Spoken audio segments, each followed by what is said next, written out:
ये नया कि एफआईज की लगातार दूसरे दिन खरीदारी होती दिखी है, इससे कितना सपोर्ट मिलेगा बाजार को। सिर्फ 2 दिन की एक्सपायरी अब होने जा रही है। सेबी की गाइडलाइंस आ चुकी हैं जिसमें मंगलवार और गुरुवार 2 में से एक दिन चुनना होगा एक्सचेंज को।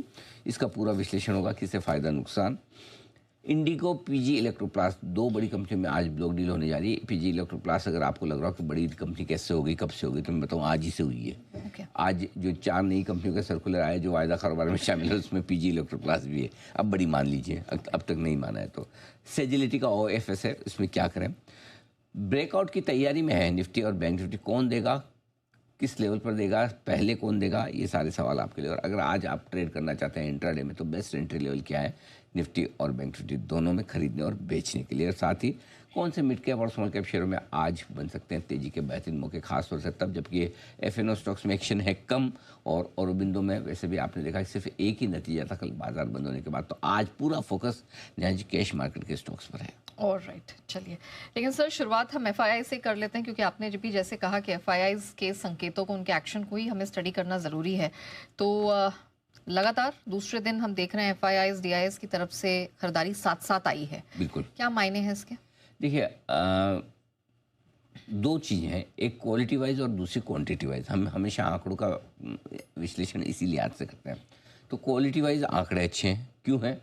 क्योंकि 4 मई के बाद, 4 मई है ना, 5 मई के बाद, 5 महीने के बाद अब पहली बार ऐसा हुआ है कि एफआईज और घरेलू फंड दोनों ने लगातार दूसरे दिन खरीदारी की। दोनों ने साथ साथ की, हम साथ साथ हैं टाइप्स।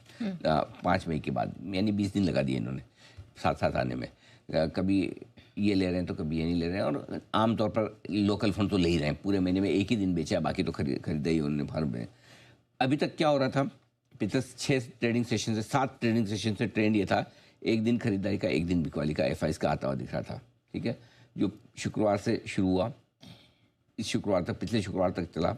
लगा कि कायदे से ट्रेंड बदलना चाहिए और खरीदारी की बजाय बिकवाली का आना चाहिए। बाल बाल बचे 136 करोड़ की खरीदारी आई, लेकिन आई खरीदारी। तो ट्रेंड अभी तक इंटैक्ट, थोड़ा सा ब्रेक लगाए, वो जो ट्रेंड चलते चलते हल्का, ये तो नहीं कह सकते यू टर्न हो गया लेकिन खरीदारी बहुत छोटी है। अब हुआ ये कि एफआईज ने कैश, स्टॉक और इंडेक्स फ्यूचर्स मिलाकर 2800 करोड़ से ज़्यादा की खरीदारी की है। घरेलू फंड ने 1700 करोड़ से ज़्यादा की खरीदारी की। तो नेट नेट दोनों की खरीदारी का आंकड़ा ठीक है।